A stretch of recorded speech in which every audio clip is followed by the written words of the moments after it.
যেমন দেখবেন আপনি পাকিস্তানের কাশ্মীরে যদি যান আর যদি ভারতের কাশ্মীরে যান, দুই জায়গাতেই ঘুরতে গেছেন, আসার পরে আপনাকে কী কী প্রশ্নের মুখোমুখি হইতে হবে।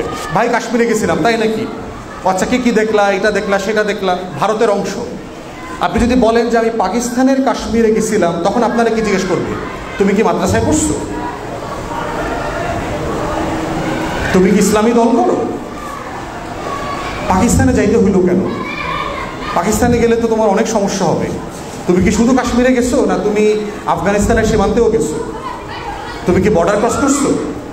তোমার কি তালেবানদের সাথে কোনো যোগাযোগ আছে? বুঝতে পারতেছেন হাউ বয়ান কিভাবে তৈরি করে? মানে আপনি যদি ভারতের কাশ্মীরে যান, নাথিং রং উইথ ইট। আপনি চিকিৎসা নিতে গেলেন, আপনি করাচিতেও ধরেন ভালো হাসপাতাল আছে, পাঞ্জাব মেডিকেলে গেলেন, আর কলকাতায় গেলেন, দেখবেন দুই রকমের বক্তব্য দেবে আপনাকে। কী ব্যাপার, তুমি ভারত গেছো? আপনি গান শুনছেন, আপনি দেখবেন চল ছাইয়া ছাইয়া শুনছেন, কোনো সমস্যা নাই।